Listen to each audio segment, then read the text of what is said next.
are now listening to WSN, Wolf Sports Network, live from the University of West Georgia in Carrollton, now an Odyssey station.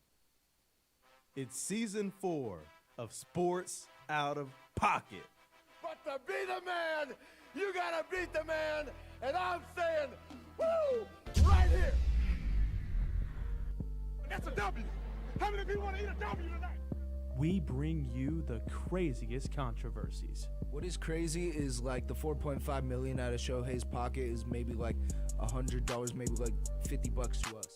Fire me up. And I have to go at this Braves offense for not doing a thing in October for the second year in a row. Twin picks. A lot of quarterbacks can do that. So 9 interceptions is getting it to your straight. receiver. And interviews you don't want to miss. This is the Philly Sports Guy, and you're listening to Sports Out of Pocket. This is former MLB All-Star Justin Masterson. Hey, yo, what up? My name is Josh Martinez from Z100 New York. Sports Out of Pocket is back and better than ever. Let's go! What is going on, everybody? Welcome to Season 4, Episode 6 of Sports Out of Pocket. I'm your host today, Jackson Voles. I'm joined by Andrew Jefferson, Chase Jefferson, and Stephen Lambert. Stephen, how are you doing today? You're looking a little different, bro. He looks a little better. I've been enjoying the beach sun, dyed my hair brown to be more like my hero, Jackson Voles. Feeling good today. Said nobody ever. I love the tan. I love the tan. You know, I am honored, bro. Stephen, I've never heard those words come out of your mouth before, bro. You know, you look so different. I think we should call you Aiden instead. Aiden? Wait a minute. Aiden! Aiden, welcome to the show, man. We're also joined by Whit Lem. Shout out to him as well. But how's everybody's week going? Pretty good. You know, NBA basketball is right around the corner. My Nashville Predators, shout out to all the Predators out there, play on Thursday. All right, how about my Hawks? Quickly changing subject. Seth Lundy for the win. Zachary the Rook. He showed why he was the #1 pick. He absolutely balled out, and I'm ready to see him on the court in the regular season. I'm just saying, my Boston Celtics are looking pretty good. You know, that bench depth as well. Sam Hauser, who was a playoff hero as well. The Celtics won the NBA Finals. Yes. Yes. Jackson's reaction. Yes, that's like Napoleon Dynamite Corps, bro. Yes. Yes. But with that, let's get into the show. I'm just here so I won't get fined. We in here talking about practice. It's time for the latest sports controversies. Now, some big news out of the NFL yesterday. The Jets fired their head coach, Robert Saleh. In my opinion, I don't think it was his fault through this Jets season. I think it was the offensive coordinator, Nathaniel Hackett. We saw how Nathaniel Hackett was as a head coach in Denver. But I'm going to give it to Andrew first. How are you feeling about this situation, bro? I'm honored. Okay, so he was reportedly blindsided by the team's decision to fire him Tuesday after a 2-3 start. And it was down, bud. And a release statement was made on Wednesday where he actually got the chance to thank the organization because originally he was given no shot to say his final statement. So this was his final statement for all the people who haven't heard it yet because of the Jets' wrongdoings. He said, "To the Jets organization, I am grateful to have had the opportunity to work with so many incredible people. I will always be appreciative of the love and support from everyone at One Jets Drive." Now, Johnson, the Jets GM, alerted the 45-year-old head coach the decision after he arrived at the Jets facility ready to prepare for the team's game against the Bills on Monday night. That's a very important one, which will decide first place in the AFC East, which is why it's very important. But the Jets were coming off back-to-back atrocious losses to the Broncos and then the Vikings across seas. I don't know why they gave Germany that kind of performance. But the owner had never fired a coach midseason, and there has never been an NFL team to make the playoffs after firing coach midseason. So what do you guys think about the situation? Well, actually, correction. Woody Johnson is the owner. How dare you? Oh, did I say GM? You did say GM. Okay, owner. So Aaron Rodgers went on the Pat McAfee show earlier this week, and he, made that statement, basically neglecting everything that people have been saying, "Oh, you were the reason that he got fired." Like, what did you say? Did you tell the owner you didn't like him? And he just neglected everything. And he told the fans, he's like, "I'm shocked how many people think I have the power to fire any coach I want." And the reason people thought that was because after the Vikings lost, Woody Johnson called him and they had a conversation. So people speculated, "Oh, I bet Aaron Rodgers told him that I want him gone." But Aaron Rodgers like, "That's not what our conversation was about it all. He said, actually, I got a little banged up during that Vikings game on my ankle. So Woody Johnson was just calling, asking how I was doing. And he was like, and I also just telling him how disappointed I was in my performance, not anything the coach did. So he was just basically saying that I had no part in this. Woody Johnson didn't even tell me that they were thinking about firing the coach, and that I just had no part of this at all. He told him how much he actually respected the guy, that he was out at a practice. But he doesn't like to hug him. No, he does not like to hug him. But that he was out at a Packers practice back in 21, and that he was actually a big reason why he went to the Jets in the first place. There clearly is some tension between Aaron Rodgers and Robert Saleh, though. That's why the rumors started. There was the cadence controversy between the two, where Aaron Rodgers got in a little trouble over the false starts, the fumbles. Robert Saleh was telling him to change his cadence. There's clearly tension between the two. I do think it had some role in this firing midseason, because this is not Woody Johnson's prerogative. He's been the owner of the Jets for years and years, and he's never fired a head coach in the middle of the season until now. I think Aaron Rodgers definitely was in his ear, even if he doesn't want to claim any of the credit for I'm saying I'm surprised when Adam Gase was head coach, he had a 9-23 record. I'm surprised they didn't fire him mid-season. But yeah, I that feel would have made more sense. In my opinion, I genuinely think Karen Rodgers had something to do with this situation. Karen Rodgers did have something to do with this situation, but they brought in Jeff Ulbrich, who's been the defensive coordinator. And you were talking about the game with the Vikings. They actually did not play that bad against the Vikings. It was like Aaron Rodgers played played bad. But the defense did. Well, I want to say that also the point where so after he got actually on the Pat McAfee show, Aaron Rodgers admitted that there was a lack of accountability in the Jets locker room, and many other Jets players said the same thing after Salam got fired. But a lot of people are thinking that might be because of Nathaniel Hackett, who should have got fired instead. And they said that maybe the accountability comes from him. A lack of accountability comes from him. And, I do want to say that it's actually kind of funny you say that because... Is it funny? Well, because Johnson, the owner of the Jets, he said they were kind of questioning him, like, at what point did you really give up on the head coaching side? Was it after that early Sunday night game in Germany where Aaron Rodgers had a horrible performance, but not necessarily the Jets defense? But he said that his patience actually ran out after their 10-9 loss to the Broncos, which makes a lot of sense because we all know the Jets. He was a very defensive-minded guy, which is why I actually like the hiring of Jeff Ulbrich, because the defense side of the ball looked really well. But obviously the offensive side is where their struggles came from. But if you're putting up to 9 points. Now, I'm not saying the Broncos defense is weak, but the amount of weapons you've surrounded Aaron Rodgers with, Garrett Wilson, had 4 receptions that entire game, which is a low number. So I actually would start to point my fingers more towards the offensive play calling, more so the head coaching.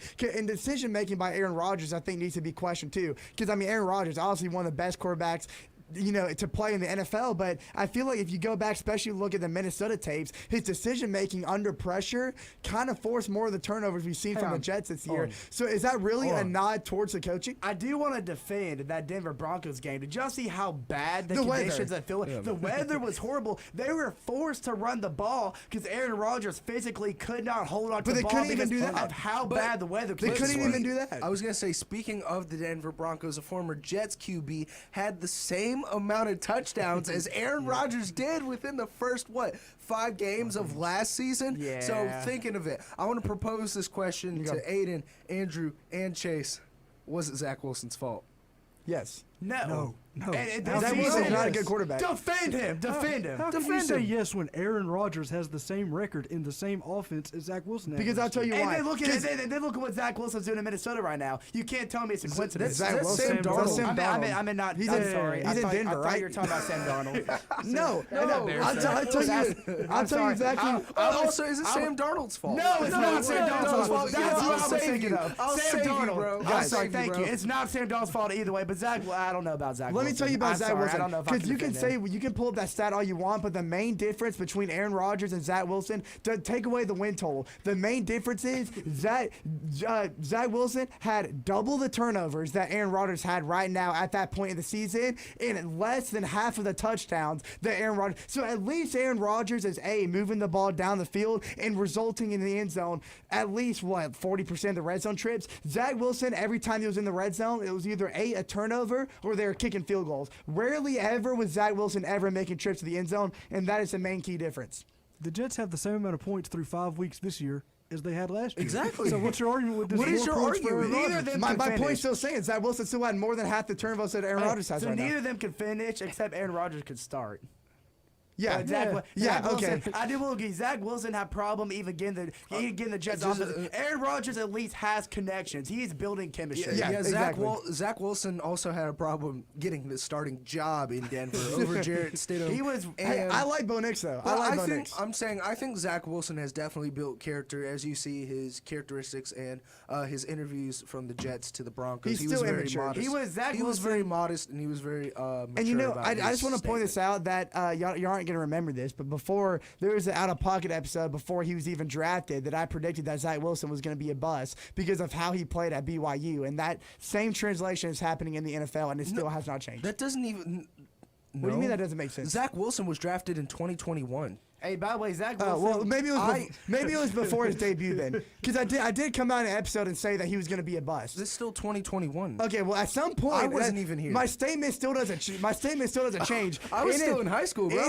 In an episode, I said that he was going to be a bust, and he's a bust. Okay, my defendant still changes. Zach Wilson was more interested in his mom's best friend than he was on the field production. That is true. Move funner, bro. That is true. Can you blame the guy? Yes, you can. Yes, I can. The Twins, I love your energy this episode. Let's bring back some twin picks. Two brothers, same birthday, completely different takes. Oh, boy! Yes! It's time for twin picks. Now, what is y'all's twin picks debate today? Andrew, I knew it was gonna happen. I knew it was gonna happen. But you know, it works out because it allows me to get more animated. You know what I mean? Okay, so for this edition of Twin Picks, of course, I had the 1-0 lead because our last debate was which undefeated NFL team would likely make a push for the playoffs, and I had the Buffalo Bills. They have dropped 2 games in a row, but I still like my take. Now, this edition of Twin Picks, we're gonna still talk about football, but we're moving it to the collegiate side of the field because we are about the midway point of the college football season. It is time where we really start digesting the Heisman candidates. Now, so our conversation right now, there are 2 in particular, because I'm going to tell you right now, this year, it's not going to be a quarterback award. This year, there are 2 non-quarterback players that need to be put under the spotlight. Chase, who is your Heisman candidate? Actually, no, don't do that to me. You let me go first last time. I'll flip it around. I want you to take center stage first. Okay, so my personal pick at the halfway point of who's going to be crowned the Heisman winner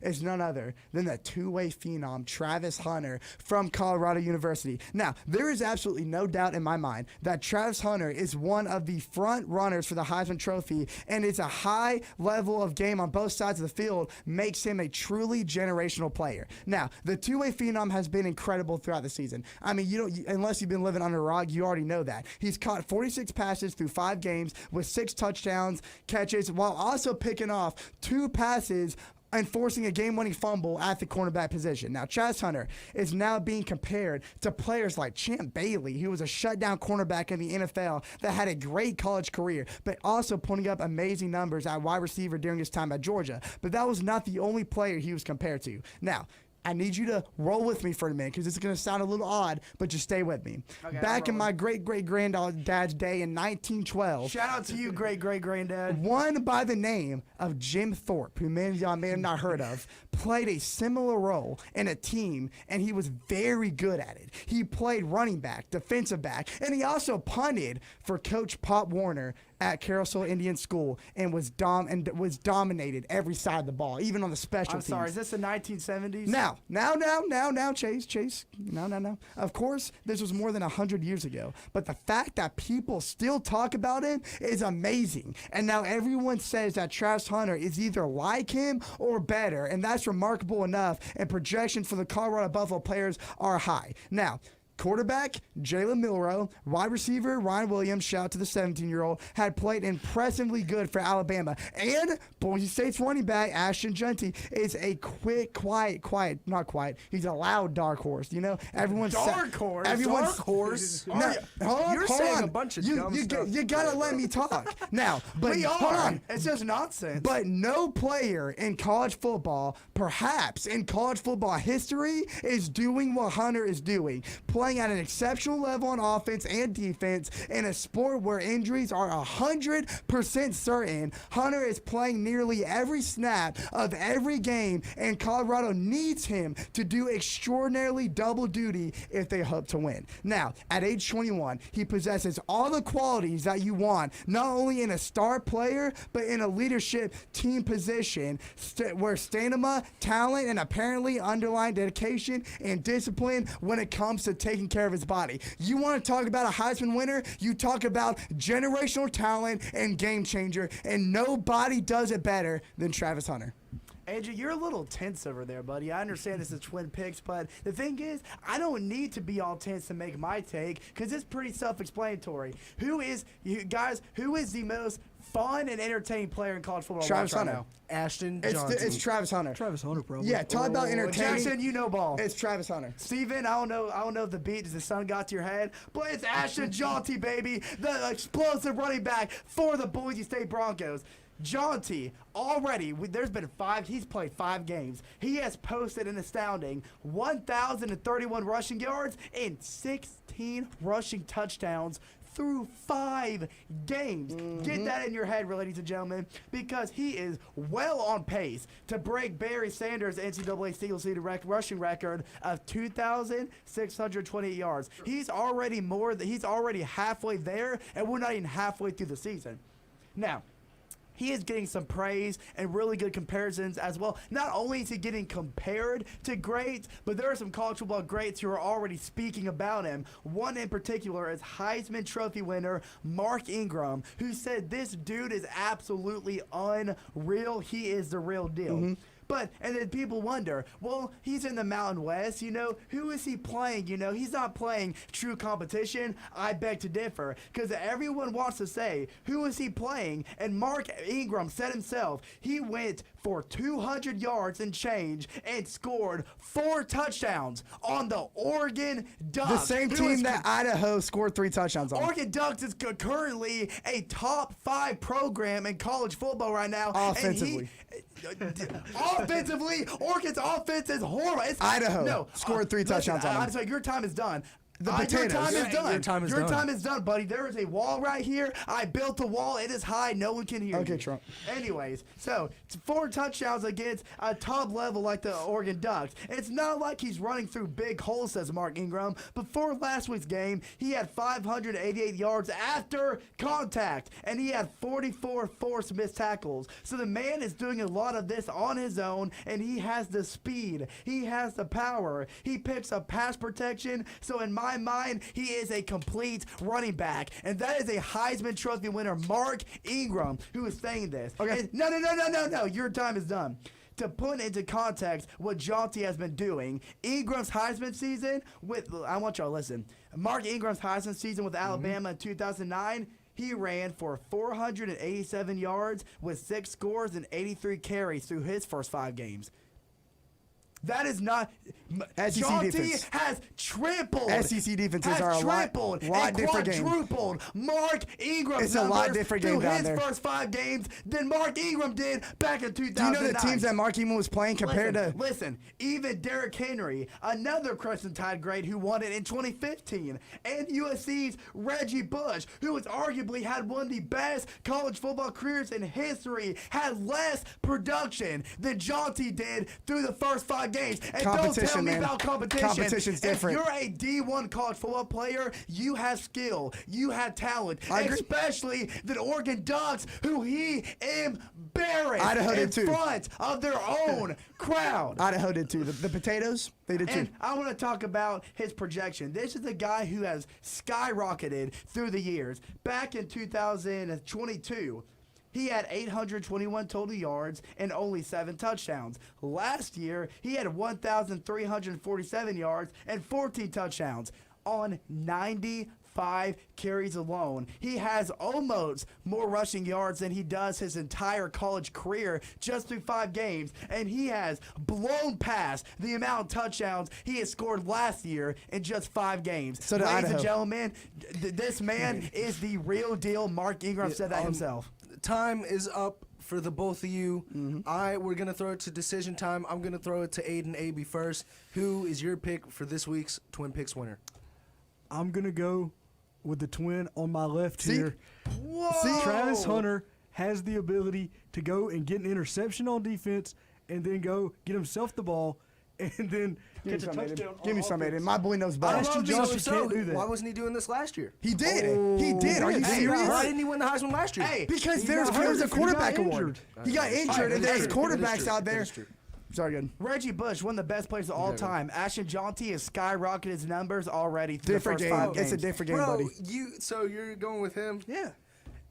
Andrew, you mentioned that Travis Hunter was doing stuff that we hadn't seen before. We have seen this before. No, not the level of Travis Hunter, though. Ashton Jaunty isn't doing stuff we haven't seen before. 1,031 yards, 16 touchdowns in 5 games. Mountain West, buddy. Mountain West. What other group of 5 running back is doing this? Put him in the SEC. I want to see him in the SEC. No. If you're talking about competition, what other group of 5 Why is running back is nobody doing else this? doing this? Why is nobody else doing Because this? the level of his athletic skill had a chance to transfer. Exactly. Hold on. So it's now about You're not his letting me skill. talk. It's not You're about not West letting me anymore. talk. Jackson, no, you know ball. you're not letting me You know talk. ball. He had the opportunity But to transfer to an SEC school where his numbers would have dropped half of what they are right now. Hold on. So we're I'm gonna cooking, take man. this. We're gonna take this to a final decision. We're gonna throw it over to Christian Tyler, Ashton Jaunty, or Travis Hunter. Reggie Bush. Reggie, you know how good Reggie Bush is. You He's- know ball. Of course, You know ball, Christian. Of course he's gonna. Christian.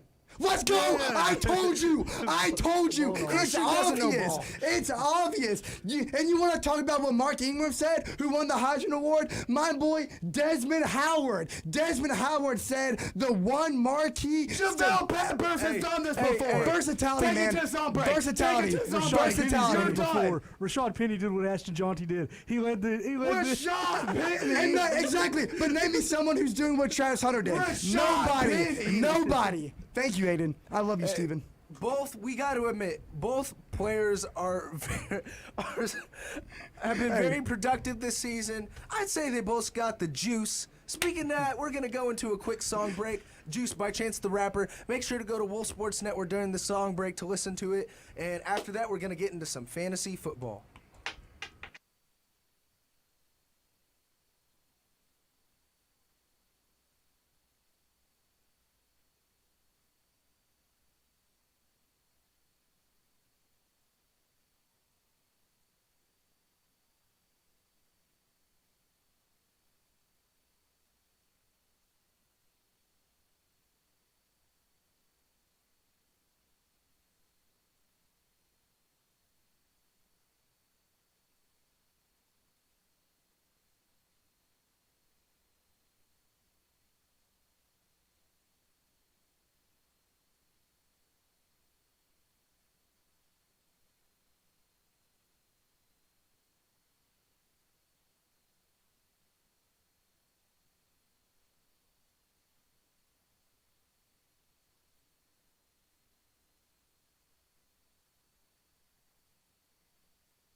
There is not a lot of quarterbacks I'm taking over Jordan Love. He is him. I don't care. I'm still taking Jalen Hurts over Jordan Love. You can't be serious. You need to leave. It's time for this or that.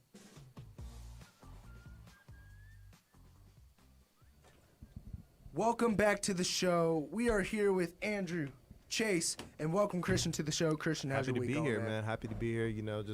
Honestly, forget my week, man. We were just jamming out with the boys earlier in here, man. Having a good time, man. Me and Jackson were spitting. Go watch that on our social media, man. Watch it, man. We were cooking.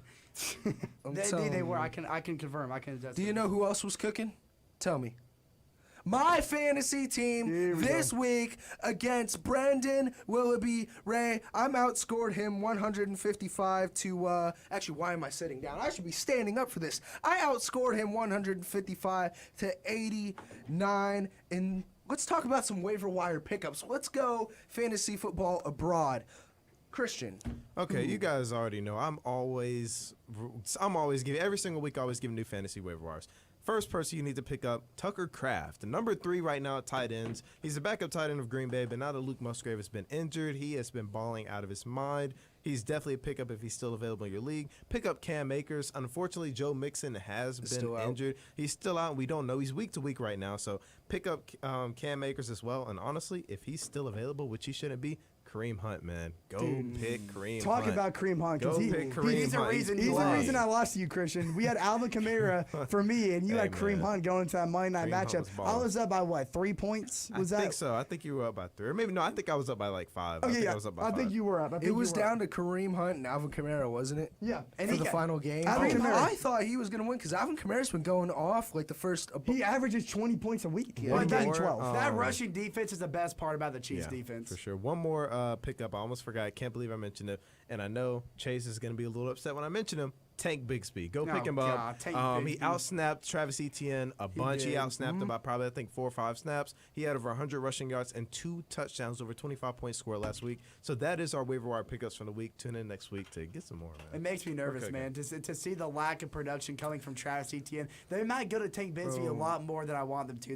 That's not good news. Bro, talk about making me nervous. As y'all know, I'm 5-0. I've been high on Rashee Rice. Out for the season. Good tackle. I was high on Nico Collins. Out for 4 weeks. Yep. Dude, my team, I'm 5-0.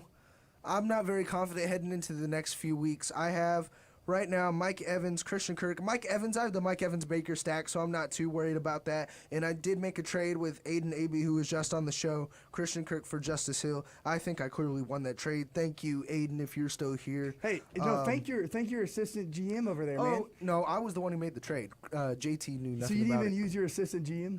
But also shout out to my assistant GM who's been helping me along this fantasy season, JT Groves, out in the control room out there. Okay, some more advice for you guys. Can we all name somebody, one person this week? He can be on your team or not be on your team. Who is your must start for the week? Who is the one person that you say, no matter what, I'm starting this guy? I want to go with a man that I did not think he was going to have the level of production that he's had this year, and that is Mr. Former, could have been track star, but chose football instead, Rashid Shaheed of the New Orleans Saints. Now, I had him on my fantasy team last year, and his target share was not good. He was getting maybe 2 or 3 targets a game, but heading into this season, during the training camp, there was talk going around that Derek Carr and Shaheed has grown a strong chemistry. So I was thinking, I'm going to pick him up just to see what kind of production he does this year. And this man has skyrocketed into a top, I would say he's been a top 15, maybe top 20 receiver in the NFL right now. He is getting about 8 to 6 targets per game, maybe a little less depending on who their matchup is. He had 1 week where he had 5 targets and 0 catches. That was against the Philadelphia Eagles. But then he caught 8 passes on 11 targets against Atlanta, got 83 yards, and then against Kansas City, caught 4 passes on 9 targets, got 86 yards, and a deep touchdown. So that's a combined 35 points these past 2 weeks. And because he's averaging 17 to 18 points a week, and he's having to face the Tampa Bay Buccaneers, whose secondary has given up a lot of passing yards this year, I had to start. I would be crazy not to keep him in my flex. So I actually have two guys that are on my fantasy team that is a must start, and that is Mike Evans and Baker Mayfield. They're Yeah. going against the New Orleans Saints. Mike Evans is back. Which, yes, he is. Yes, he is. Derek Carr is hurt, by the way. And the past 2 weeks, Mike Evans has dropped after a down week in Week 3 against Denver, only dropping 3 points. The past 2 weeks against Philadelphia, 4 targets for 8 receptions, 94 yards and a touchdown, dropped me 23 points. Mike Evans against Atlanta. In my opinion, Atlanta obviously has a better defense than New Orleans. 5 receptions, 7 targets, 62 yards for 2 touchdowns and 23 points. Those are both big reasons why I am currently, again, 5-0. I'm most likely going to lose to Stephen Lambert. Stephen, by the way, we miss you. Hope you're having fun in Florida and not here with us. By the way, Stephen's in Florida, if I did not mention that earlier in the show. But Yeah, Andrew, which, by the way, Steven, stay safe out there. We know, Stay safe, bro. We know the hurricane that's about to run through, but yeah, and I'm actually going to talk about a defense. I feel like defenses don't get appreciated enough, but they can come and clutch for you by week. Now, the Denver Broncos, they currently rank second among all fantasy defenses, and that you can kind of take a look at their last matchup against Las Vegas, where they had 3 total sacks, 3 turnovers through interceptions, and 1 interception return for a touchdown, a cumulative of 15 points. The week prior against the Jets, picked up 5 sacks and 1 forced fumble recovery. So they've caused a turnover in 4 of the first 5 weeks of the season. So you can place your bets on them to get you turnover week by week and get you about 15 points, which in a grand scheme of things, in a close matchup like me and Christian just had, that can prove to be very, very costly for your team. Yes, it can. Yes, it can. Okay, real quick for me, I've got 2 as well, but they're going to be quick. So, and I think we've all agreed and we've all done the same thing. The main thing what we do when we try and give these starts, this is not the obvious people. It's not your Josh Allen or your, Mara, CeeDee Lamb. We don't want to give you. We want to give you people that could be sitting on your bench that we say, you know what, this person has a chance of winning you your matchup this week. So for me, that person is Trey Tucker. They have said that Devontae Adams is ruled out this week. So with that being the case, man, Trey Tucker is going to step up. If Jacoby Myers gets double teamed, which he usually does, Trey Tucker last week put up 15 points. The week before that, he put up 22 points. So he is a must start for me. That's a good point, because with Jacoby Myers now being the quote-unquote receiver number 1 with this trade speculation of Devontae Adams, that's a good move. You're right, because he could get double teamed. Hey, we're talking about Jacoby Myers, Trey Tucker. Jacoby Myers, Trey Tucker, this or that. We're bringing back our last season segment, this or that. Let's get into it. There is not a lot of quarterbacks I'm taking over Jordan Love. He is him. I don't care. I'm still taking Jalen Hurts over Jordan Love. You can't be serious. You need to leave. It's time for this or that. So if y'all are new to Sports Out of Pocket and didn't watch last season, we have a segment called This or That. It's player versus player, team versus team, maybe even mascot versus mascot. But with the NFL season going on, we're going to throw out some player names. I'm going to start with, we were having this debate at Jefferson's, Phillip Rivers or Eli Manning. In terms of what? Just Hall of Fame, or just which player would you rather have Like on your overall team? career stats. Okay, well, I guess, I don't know. I'm kind of already rambling, so I guess I'll go ahead and pick first. My pick is Phillip Rivers. Yes. And I think the 2 deciding factors between, let's just talk about why some people might choose Eli Manning over Phillip Rivers, despite when you pull them up stat for stat, Phillip Rivers has them by a pretty wide margin, is that Eli Manning has all the accolades. 2 Super Bowls, Phillip Rivers to none. But in terms of just overall passing yards, touchdowns, even rushing yards, if you want to get into all that, Phillip Rivers does lead in those categories. And and some people might even debate that Phillip Rivers maybe had more receiving threats than Eli Manning, but I think I beg to differ.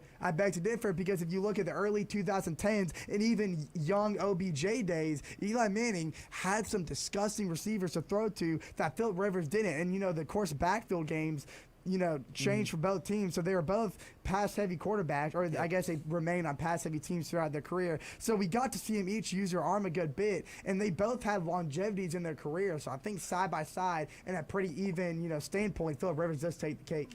Before I throw it to Christian real quick, you said that that was never a debate that Eli Manning ever had more, or Phillip Rivers ever had more weapons than.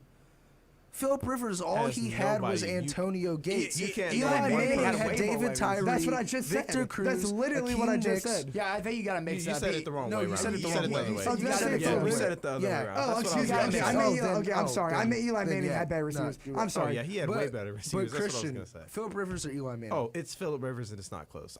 Look, not only did Eli Manning have better receivers, he also had a dominant defense at the time, led by Michael Strahan, and if you remember, Osa Yamanura. That's a pull Yeah. right there. So those two went crazy. But yeah. DRC, Dominic You're right. Rodgers-Cromartie. And remember how many more playoff appearances that Eli Manning had and how deep in the playoffs he went compared to Phil Rivers. Even with all that included, he has almost 6,000 more passing yards than Eli Manning does career-wise, and that's a lot more games than Eli Manning's played in the postseason, and that does account to overall stats. And I like your point, Christian, because you can also look at the Super Bowl wins and argue that defense won the game aside from Eli Manning's performances. But Jackson, Rivers I'm is assuming you took Phil Rivers. Well, too, Phil right? Rivers is Rivers. right behind Ben 'Cause, Roethlisberger on overall passing yards. There's this website that says Versus Football Finder, and you can compare two players. Philip Rivers, green, all besides rushing attempts and rushing touchdowns. Sound like Flight Reacts over Yeah, there. it's a clean sweep. It's a for clean Phillip sweep. Rivers. So Giants fans, specifically my friend Jordan, who was vouching for Eli Manning, if you're watching this, Philip Rivers He's over cooked, that. man. But I want to throw it to the receiver side of the Okay, ball. okay. We're talking about two top 10 receivers of all time. Let's give Larry Fitzgerald, Marvin Harrison. Go in reverse their order. pride. Go in reverse So we're order. gonna start with Chase. Oh, Larry Nance Jr. and Larry Fitzgerald. Larry Nance Jr. Larry Fitzgerald. I'm taking You have Larry the Nance. Hawks on your mind, bro. Chazzy I'm Cook. taking Larry He's Nance. cooked, bro. Sorry, I got my Hawks jersey on. I'm in that bounce on it. Larry Fitzgerald. Oh man. Larry Fitzgerald towards the end of his career still had a larger impact on his team, I would say, than Marvin Harrison did towards the end of his career. The longevity was definitely on the side of Larry Fitzgerald. But Marvin Harrison, though, was an absolute dog. And Jackson just told me stats. That's pretty even. That's pretty even. Longevity-wise, I think that's going to give me the edge for Larry Fitzgerald because even at an older age, he was still an absolute dog and did more to the Cardinals than Marvin Harrison did for his team back in the later stages of his career. But it's really close. This might be one of the closest ones we have today. very close. You know, man, I do 100% respect you for making the case for Larry Fitzgerald. I'm not going to argue with Marvin Harrison. I'm 100%. not. But I agree with you, actually, because it is okay. Larry Fitzgerald. Larry right. Fitzgerald's longevity matters a lot. I would say Marvin Harrison was more dominant at the peak of his career. But when we see consistency over time, and not to mention, can we name one Pro Bowl quarterback that was not Carson Palmer for 1 year That is on true. a fluke? Huh? Kurt Warner? I mean, yeah, but I'm talking about during the majority, though, of why the did Larry 2010s. Fitzgerald's? No, I know, yeah, but I'm saying like. So what you're saying after is- that though, he still put up stats. He was still consistent. He was still He was a top 10 consistent with Kyler receiver. Murray. Exactly, but I'm saying we went through all these different quarterbacks, all these different coaches. They were trying to get the team together, trying to get the offense rolling, and he still stayed consistent. He still stayed dominant in that time frame. It wasn't as dominant, but it was still dominant. Marvin Harrison was the type of guy who could help a quarterback more than a quarterback helps a receiver. Yep. So it's interesting when you compare the two players because they both stand in the top 10 on most receiving yards in a season. Marvin Harrison actually sitting at 4th in that spot. But I think longevity does go into this because Marvin Harrison played almost 50 more total games. Right. Larry Fitzgerald played Yeah. almost 50 more total games than Marvin Harrison. And He actually played 73 more. 73. Wow. Jeez. Okay, That's a lot more than I thought. That proves my point even more because on a consistency side of the ball, you guys said it. Marvin Harrison had more of a consistent end of his career than we saw. Larry Fitzgerald had a more consistent end of his career than Marvin Harrison did. He really did start to die down, and his production numbers did drop. And Larry Fitzgerald, he was still a threat even in the last 3-4 years of his longevity career. So I am taking Fitzgerald in this debate. Again, you were saying longevity, and the reason why I picked this, I'm a big fan of Larry Fitzgerald. Unfortunately, he did not get a ring because he was stuck with the Arizona Cardinals his whole Came close. entire He had career. his chance. Came He close. had his chance. He had his chance. That Steelers offense in that 2009 Super Bowl. And the just- NFC Championship game. He did Yeah. against the Panthers where they got obliterated. Oh, yeah, 2015. that is true. But I did want to throw out one final quarterback comparison, one final this or that. We're going to go quarterback. Let's go Joe Montana, Aaron Rodgers. Oh, I got this. I thought you were going to go Michael Vick and Cam Newton. Joe, Yeah, we Joe. talked Actually, about you know that what? You go first. No, you I haven't gone like first the yet. Joe You haven't gone Montana. first yet. All right. Joe Montana or Aaron Rodgers, honestly, we're talking about passing game development evolution. Right now, Aaron Rodgers has the best of all time. If y'all didn't know this, if y'all are NFL casuals and don't know that Aaron Rodgers has the best touchdown to interception rate in NFL history. In my opinion, he's a top 3 quarterback when it comes to peak and prime. He is. He's probably the most talented quarterback in NFL history.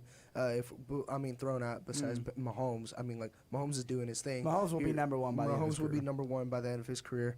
But no discredit to Montana. He also had the best receiver of all time in Jerry Rice as well in the 1980s. The only people who could really contend with the San Francisco 49ers was those 80s and 90s Cowboys teams in the NFC. So with that being said, modern day, let's go Aaron Rodgers. Rodgers rate it, baby.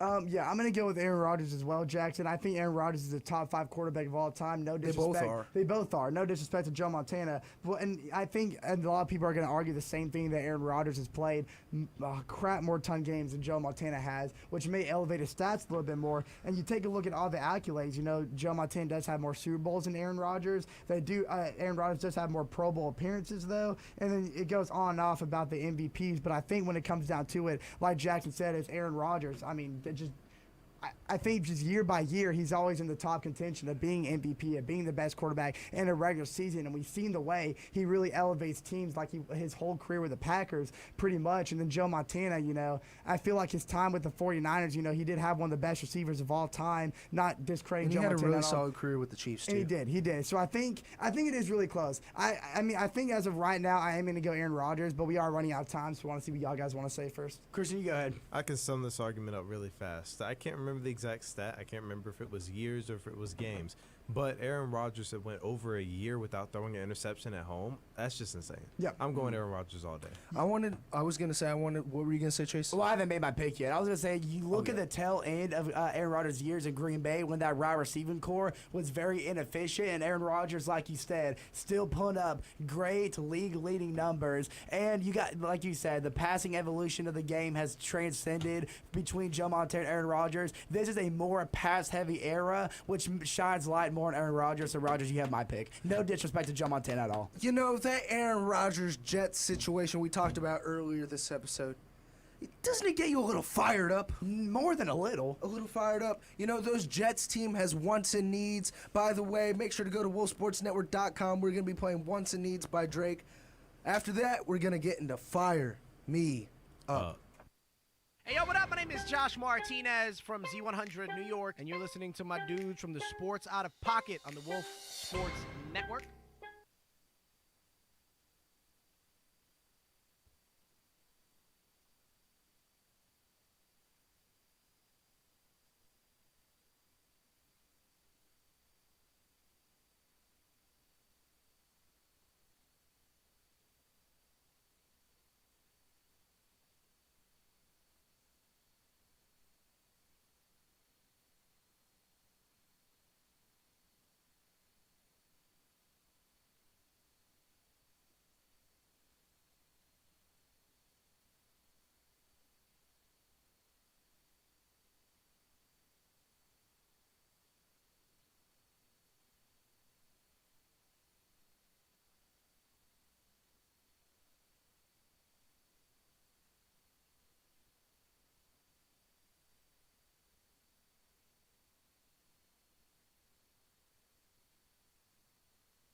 am having a very bad day. I am in no mood. This is one of the worst days that I've had in a long time. Fire me up. Now for this week's Fired Me Up, we're sticking with this football topic. Let's go with undefeated teams. Who is better? The Red Hot Vikings, who Sam Darnold has definitely proven everybody wrong. Including me. Everybody wrong in this table, in this round table. Or the Kansas City Chiefs, the Swift lovers, the easy game winners. We're going to tomahawk start chop on with Wish. The Zebras. Christian. Right back at you, buddy. Who you got? I'm going to reverse card. Let's go. All right, let's go. Now, when we first brought this topic, I was like, oh, you got to do the Minnesota Vikings because you got to look at all they lost on the offseason, especially defensively. Yet that defense is one of the best. Actually, right now, they are the best in the league right now. But I was like, wait a minute. Talk to him real quick. Look at the Kansas City Chiefs. Now, I know everybody's saying they are a couple plays away from having a losing record. They are playing with 16 men on the field if you include the rest, which, though you might have the case of some that speculation might be true, I want to disagree. Now, this Chiefs defense is severely underrated, and Chris Jones actually made the point heading into Monday Night Football that our defense is not going to get talked about, and that's okay because our numbers will prove itself. They have one of the best, if not the best, rushing defense in the NFL. Bijan Robinson, one of the most explosive running backs in the league, was absolutely shut down, and it pains me because I saw it in person on Sunday Night Football. They faced Alvin Kamara and the Saints just a couple days ago. Well, Kamara, heading into that game, averaged about 8 to 7 yards per carry. Well, and against the Chiefs, he averaged 2 yards per rush and only got 26 rushing yards on 11 attempts. That was one of the career worst games for Alvin Kamara, and that is led by big guy Chris Jones and the rest of the defensive line. But point to the Christian, actually, I want you to talk about the offense, because remember, who does Patrick Mahomes not have anymore? Pacheco, Rice, and how explosive does this offense continue to be? Okay, the offense is great, and hold on, let me just put the glasses on because the Chiefs. My pick is also the Chiefs. Yeah. So the offense is good, and by good I mean it's just enough to beat you. And honestly, if you, and I think you guys know as Falcons fans, if you get behind from the Chiefs, beating the Chiefs and the refs coming from behind, it's not gonna happen. I'm sorry. I'm joking about the refs, but still, Mahomes does just enough sometimes. He doesn't look like an all-star all the time. He doesn't, shock you, but they're just little throws, and just throws sometimes that will knock your boots off right when he needs to. And that's really what they, really what they do. I mean, he's, find Kelsey in the middle of the field, find Kelsey again, find Kelsey up there in the booth with Taylor Swift, find Kelsey everywhere. Just find Kelsey, find different people and incorporate it. And they still have Xavier Worthy, just doing just enough. Juju I will argue that Xavier Worthy has not even reached his peak yet, and the Chiefs are 5-0. Wait till Xavier Worthy turns into this next Tyreek Hill, and the Chiefs are going to be even better. And again, this pains me to say because I'm tired of seeing the Chiefs be this good. Now listen, I gotta take you away from the bootleg tomahawk chop because somebody else needs to be defended on their side of the ball, and it's the Minnesota Vikings. Okay, Sam Darnold, preseason hype. Okay, or the lack of preseason hype, I should say, and I was one of those haters pointing at the Vikings saying that Justin Jefferson's production was gonna drop tremendously. And I told you were wrong because of the quarterback change, because of how we saw Sam Darnold through the Jets organization. But then I remembered through the first 2 weeks, it's the Jets organization. That's a big difference maker. Now, one thing I love about the Vikings, all aside from Sam Darnold leading the league in passing yards right now and Justin Jefferson elevating his game to a level we have not seen yet, is the defensive front. The Minnesota pass rush is one of the best, and not just the NFC, but the entire NFL. The NFC North Division is shivering in their timbers. The Packers as well, as Jordan Love was pressured in that pocket all throughout the first half. You have Brock Purdy making mistakes. I know he was without a receiving core. I'm gonna have to jump in here real quick, man. Okay. Just one little question for you that might change your opinion. Let's see. If the Vikings are that good and they're that dominant, how come they let Green Bay come back and put up 28 points on them in a half without their wide receiver 1 or wide receiver 2, and Love threw an interception because in the half? Because I think it's the NFL and things like that happen from time to time. It's any given Sunday. It's any given Sunday because there are still professionals at the end of the day. So I don't think it looks as worse on that spectrum as it would from kind of like Division I football players. Who do you even in the trust, Mountain though? West. Okay, that's a completely different argument. But that's the thing, though. Who do you trust, though? Do you trust, Bradford to keep it going, or do you trust Mahomes? Bradford. And even Sanford, and even even if Mahomes falls, then he falls back on the refs and they catch him. Darnold? So yeah, so who do you? Darnold, Bradford. Sanford, what we Darnold, said? that's his whole name, man. Sanford Bradford Donald. Okay, that's his whole Sanford name. Bradford Darnold. And I'll tell you, is it actually? And I'll tell you, I see more consistency than I see inconsistency from this Minnesota Vikings team. That's why they're still 5-0. Defenses are putting pressure on high key quarterbacks. We saw it last week when I just had in my mind who they just beat. The Jets. The Jets. Oh no, Aaron Rodgers. Thank you. Aaron Rodgers was forced into one of his worst games in his entire career because he was pulling under pressure. That pocket presence, that time and space is taken away from these elite level quarterbacks. Jackson, please tell me you agree with me. Hey, do Right you have now- a little vein in your neck that sticks out every time you talk. Right now, That's not the, okay. 2-1. I just gotta say, Skull Vikings. Andrew Jefferson, I agree with you. This 5-0, this 5-0 Vikings team. Wait a minute. Man, Well, you know what that means. You're talking right? about. You're talking about no, injuries, it's got to go. No, it's got to go back to the room then.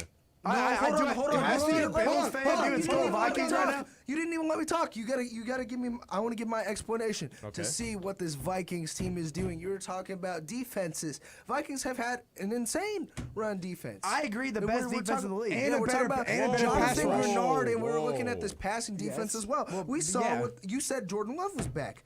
But the Vikings don't even have their best tight end in T.J. Hawkinson. Wait till he comes back as well. He's just a tight end, man. Sam Darnold, Sam Darnold almost has 2,000 passing yards and 11 touchdowns and 4 interceptions right now. And they will definitely. This is going to be a test. How many passing yards does he have? Bro, like 2,000. Yeah. He has like 1,900. TJ's going to be limited. 1,900 right now. Wow, TJ's going to be limited when he comes back. But Patrick Mahomes proved last year that he does not need a good receiving core to be great. His receiving core is already taken. Pacheco is a good check-down option. He doesn't even have that anymore. And he is still the best quarterback in the NFL. Patrick Mahomes, not this year. Bro, I'm telling you. Overall, yes. yes. I'm telling you, speaking of proving themselves, they're definitely. This is going to be a test of probably this coming up week. Vikings are going against the Detroit Lions, who are currently 3-1. So we'll definitely, and they have to go against who do they have to go against? The leading sack leader in the NFL, Aiden Hutchinson. The scariest man in the league. Are you saying he's scarier than T.J. Watt? No. I think we need to get another defendant to the stage. We got our wit over to my left. Lynn, can you please come up to the mic and tell us, in your honest opinion, who do you got, Chiefs or Vikings? Vikings, and why you support our side, the Minnesota Vikings. Nah, man. See, listen, the Chiefs.